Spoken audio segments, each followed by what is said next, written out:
So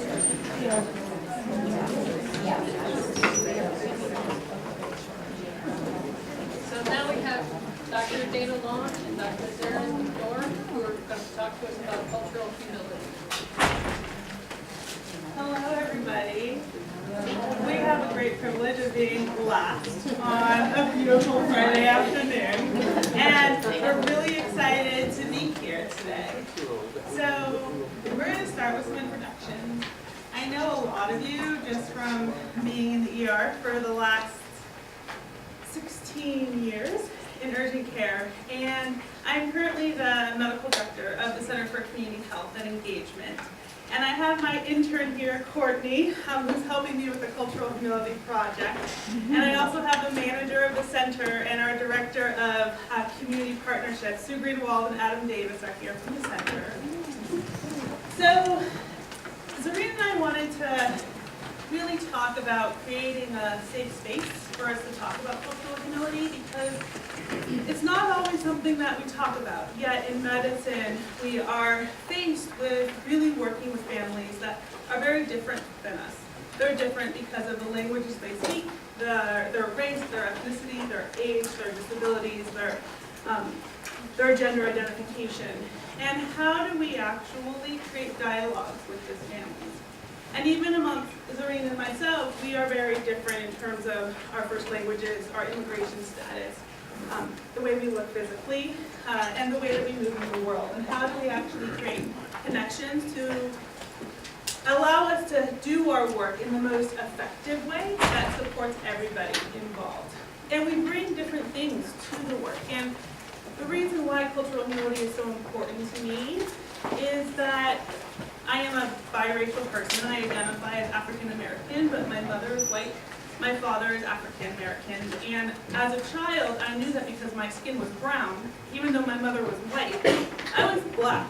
And that when I was a toddler and I would go out, people would always ask me, "Where's your mom?" And she's right here, standing next to me. And when I was applying to college, I was asked, "Explain why you're disadvantaged. Explain why you come from at-risk population." When I went to Stanford, it was very clear that I'm a product of affirmative action. It doesn't matter that my GPA is higher than yours or I did better on that test. I got in because I'm African American. Even in medical school, it was very clear I got a scholarship for minority students. And what does this mean for the work that I do every day, how I interact with my coworkers, and how I interact with my patients?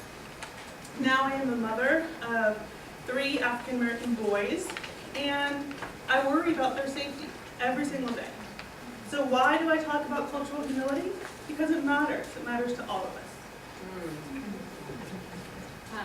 And so I wanted to give a little bit of background about who I am and why I'm here today, just like Dayna did. I came here to the U.S. as an Afghan refugee and as a very young child. I picked up the language as a child and picked it up very quickly, and I became the interpreter for the family. So for every doctor who was a teacher meeting, I was the interpreter. But not just the interpreter for the language, but also the culture. And growing up as an Afghan, but in America, I had to balance the 2 different cultures and often felt a lot of guilt and shame from both sides. Oftentimes, oh, for my friends would be like, "Oh, why do you eat that food?" Or "Why do you speak that language to your parents?" Or "Why do you have an accent?" Or this or that. And I was teased. And then at home, "Oh, you're too American, you're becoming American. Why do you say that? That's so American." So I had to balance the two growing up, and it kind of led me to what I do today and why this work is so important, because I have 2 kids who are very culturally diverse, and so they have a lot of different cultures that they're exposed to and that they're growing up with, and I just want them to not feel that shame and be able to kind of go through life embracing those cultures and creating a space in a world that it will accept them for who they are and whatever identity that they choose. So our disclosures are that this work comes out of work that was done by Dr. Melanie Turbalon and Dr. Jan Murray Garcia, starting in the mid-1990s.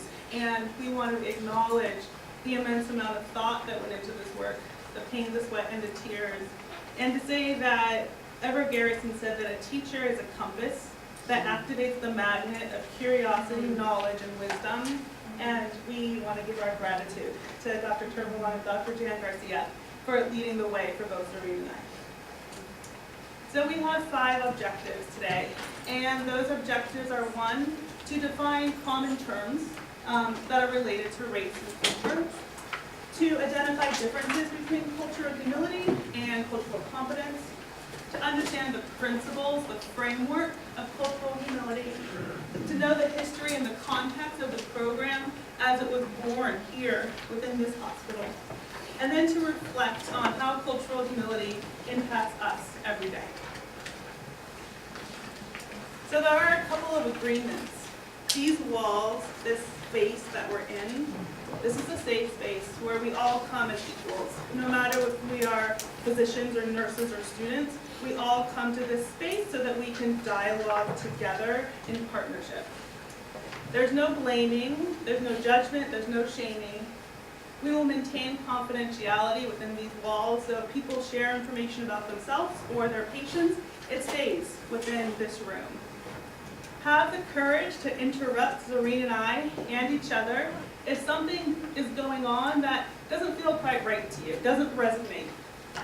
Voice your thoughts, opinions, ideas. Your experiences are welcome. And pay attention to where your ouches and your oopses are. Believe you me, we make ouches and oopses most every day. And then our perspective here is that we are students in this process, that we are here to learn from each other, that there's always more questions than answers, and there are things that we might not know, and that's all right. So we're going to start with a brief video.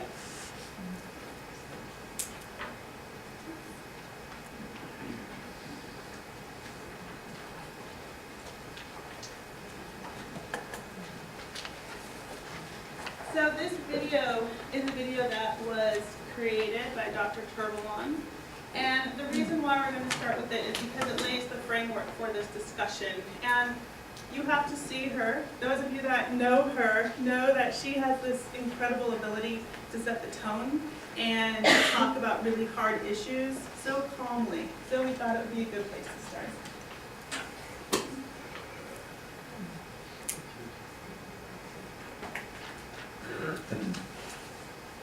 One word to describe cultural humility for me is love, actually. If I had to encapsulate cultural humility, the whole concept of cultural humility, it doesn't do it justice, but the way that I think of it, that is essence. Escucha. You. Open. Receive.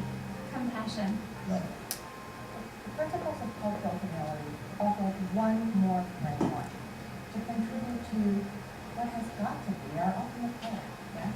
Our ultimate goal is that there will be a sense of equity, a sense of equality, and a kind of respect that we are driving forward.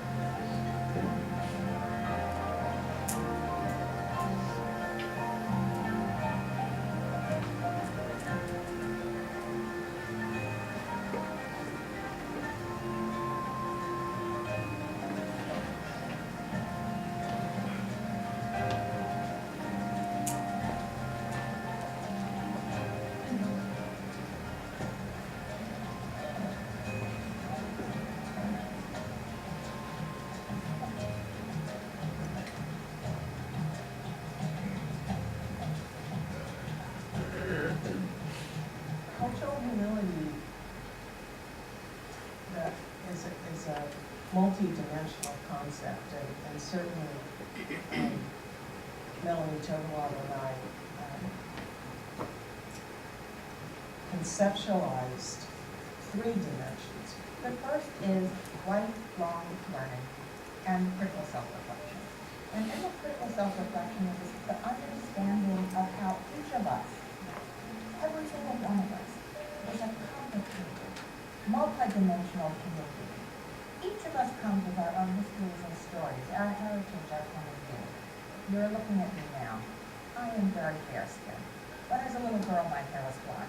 My eyes are blue. People often try to call me anything but African American. I have a history. My identity is rooted in that history. My parents gave me the knowledge of my own social identity and my own experience in life creating that. I get to say no. The second tenet, after self-reflection and ongoing lifelong learning and development, is this notion that we must mitigate the power imbalances, to recognize and mitigate the power imbalances that are inherent often in our clinician, patient or clinician-client or service provider community dynamics. And then finally, the piece that I would offer that Jen and I feel people often either don't read or don't like, which is, and the institution has to model these principles as well.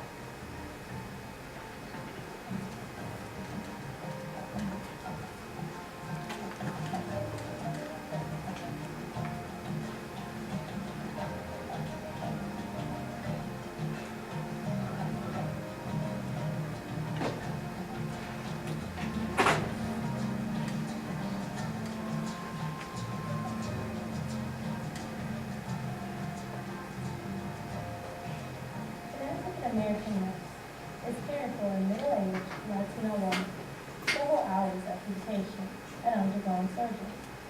A Latino physician on a consult service approached the bedside and, noting the moaning patient, commented to the nurse that the patient appeared to be in a great deal of post-operative pain. The nurse summarily dismissed his perception, informing him that she took a course in nurses' work in cross-cultural medicine and knew that Hispanic patients overexpressed the pain that they were feeling.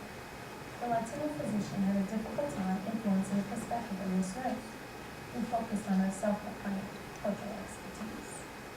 It was curious to this Latino physician, who, first of all, was Latino, not like all, in his case, not like all Mexican Americans know everything there is to know about Mexican American patients. That wasn't it, but he might have been a resource for that African American nurse in that moment, that she didn't feel like she needed again because she had bought into this notion of competence and cultural competence. The distinction between cultural humility and cultural competence was that we were in a process and a relationship that had many other layers to it, and that we were less comfortable with with even the term of competence in a way that I think people understand well. And that it implies, especially for people who are providers.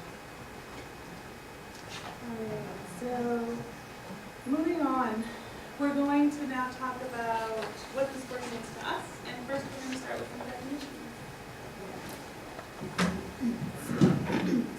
So there are many words that we throw around when we're talking about culture, multiculturalism, culturally, cultural competence. And so we're just going to define some of these words so we can, when we're talking about it, we are all kind of on the same page. The first one is culture, and I just want to start off with a quote by Octavio Paz. It says, "Culture is a society style. It's a way of living and dying. It embraces the erotic, the culinary arts, dancing and burial, courtesy and cursus, work and leisure, rituals and festivals, punishments and rewards, dealing with the dead and with the ghosts, attitudes towards women, children, old people, strangers, enemies, allies, eternity in the present, the here and now and the beyond." So, what is culture? Culture is a shared acknowledging scheme created by a set of people who are perceiving, interpreting, expressing, and responding to the social realities around them. It's our world lens. It's how we see the world. And it's always changing and is often individually defined. The next words we want to kind of define is power and privilege.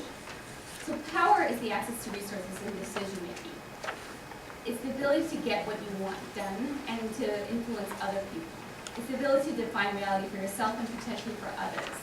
And we as nurses and providers and doctors, we have power. We have resources and knowledges for our patients. privilege, on the other hand, is a set of unearned benefits that are given to a group of people who fit a specific social group. Here in the U.S., the dominant group is usually male, white, heterosexual, affluent, young, able-bodied, English-speaking, and or Christian. So this privilege exists when one group has something of value that is denied to others simply because of the group that they belong to, rather than anything they've done or haven't done. And a privilege doesn't mean that your life is easy, or you didn't work hard. It just simply means that you didn't have to face obstacles that others have to endure. So it means that life is a little bit more difficult for those who don't have those systemic privileges. As Cheryl Hyde says in her article, Critical Self-Reflection of Power and Privilege, she said, one of the more common and mistaken assumptions that community practitioners make is thinking that because they are fighting the good fight, they do not need to address issues regarding their own power and privilege. Yet, engaging in practice under the banner of social justice or any other right reason does not result in automatic community shared interests. So we want to take a little bit of time to talk about privilege, because I think it's important in our work, working with patients. And so we want to kind of talk about what it means to have privilege and explore that a little bit more. So Dayna's passing out a piece of paper with, and you guys can share. I think we already have already did.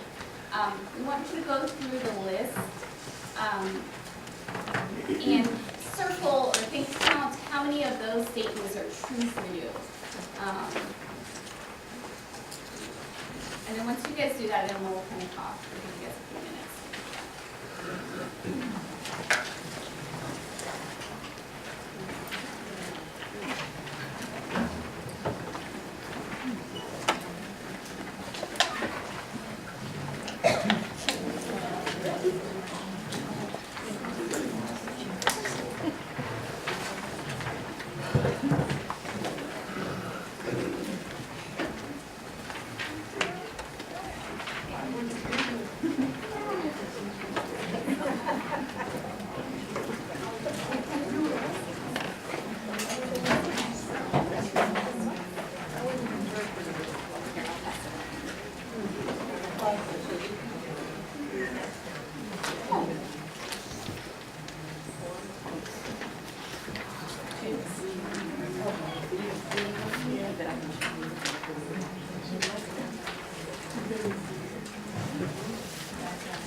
Does anybody need one?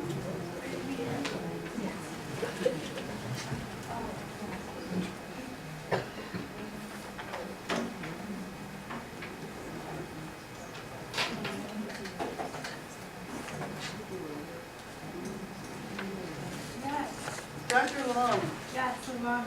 so, as you explained, it's a free environment to share, right? Please do. So if I circle these statements that apply to me, do I circle these statements that apply to me today, or as I grew up, just like you, translating for my mother and being an advocate for my parents who couldn't speak English, who didn't know how to read or write? I would translate them as you feel most appropriate, how it represents the experience that you grew up in. I think it's because of that I am who I am.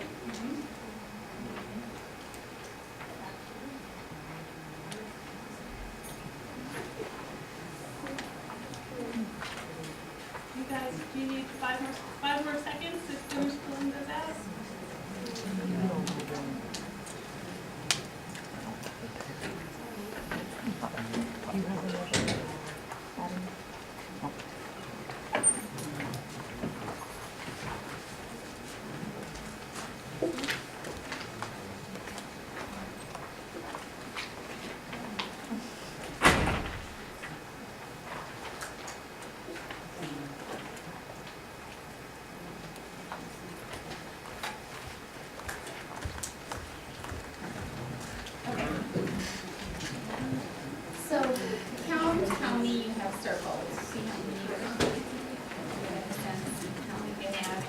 say that again? Count how many you circle that are true, statements that are true for you at this point. So if you circled less than 3, 0 to 3, raise your hand. Less than 3, 0 to 3. If you answered 4 to 7, raise your hand. If we answer 4 to 7 true, True, yeah. Less than 7. 3, 4, 7. If you circled 8 to 10.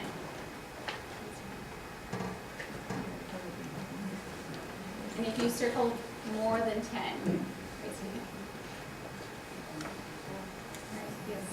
Okay, so does anyone have any thoughts about that, doing that, going through that process? How does it make you feel? Were these questions that you thought about ever or think about?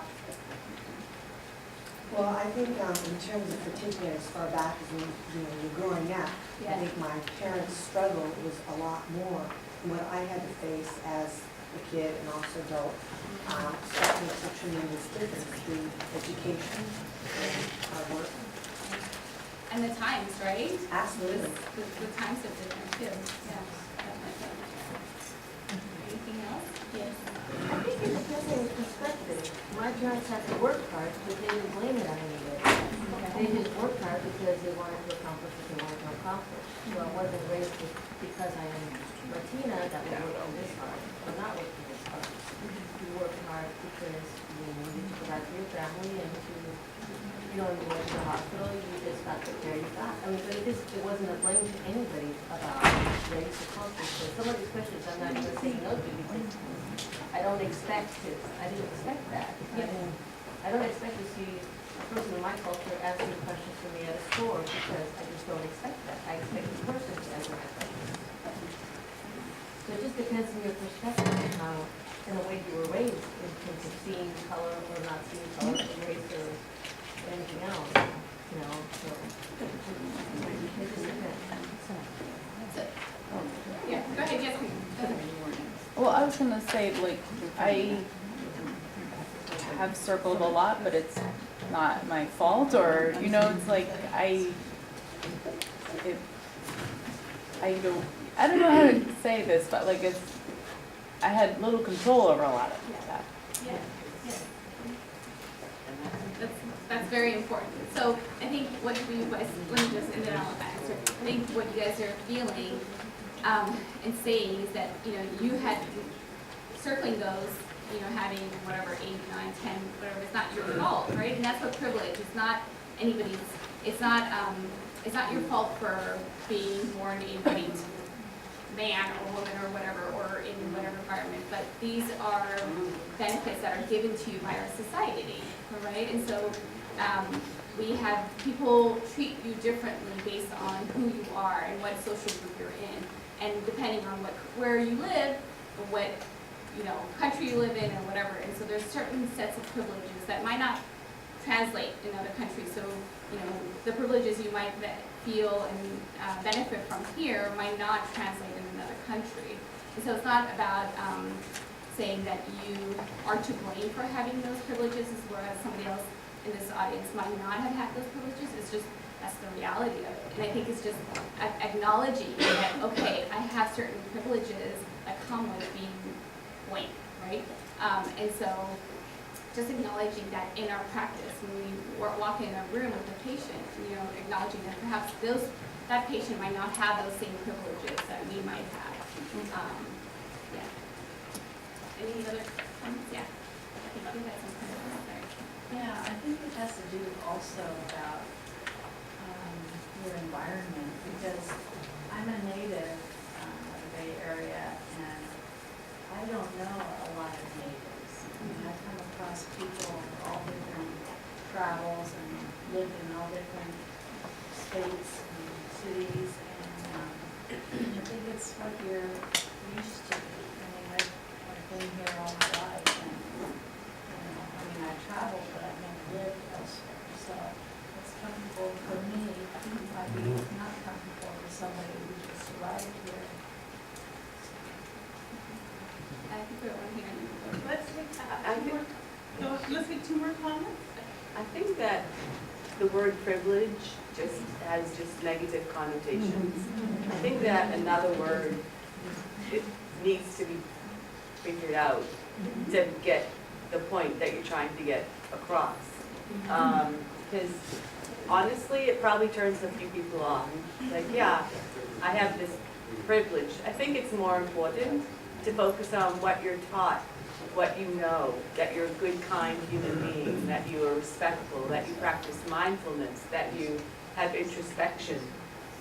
I mean, that in itself alone, those things, doing that every day, gives you a privilege over a lot of other people that don't do it. So I just don't like this privilege thing, to be honest. I just like the kind of word. on the same, I felt like the word privilege was very judgmental, and I felt very awkward in looking at the questions and how I answered it. And there's more factors involved than just race as well, when you're talking about looking at that. So I think that this awkwardness, this discomfort is actually really important to recognize and to hold, because there is awkwardness in regards to these issues. And I actually think that maybe we're talking about slightly different things, because I think what you're talking about are opportunities, right? Opportunities to be mindful, to be intentional, to be deliberate. Privilege is something that is not your fault, right? It's not the fault of a young black male who goes into a school who's being followed. So I think that they're actually slightly different things, and so I think it's a both and.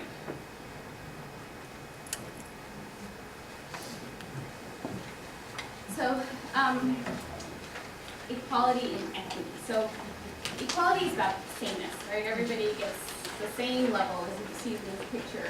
Everybody gets the same level, right? But that doesn't necessarily promote fairness or justice. Whereas equity, when we talk about equity and what we are hoping to achieve with our work is equity, fairness. And that's making sure that everybody can participate and everybody can meet their fullest potential. So it's not necessarily giving everyone the same amount, but it's about figuring out where do people start off so that they can all get to that to the goal of having to be equal and fair, I guess. All right, so cultural competence and cultural humility. We're just going to define this, and then we'll go a little bit more into the difference between the two.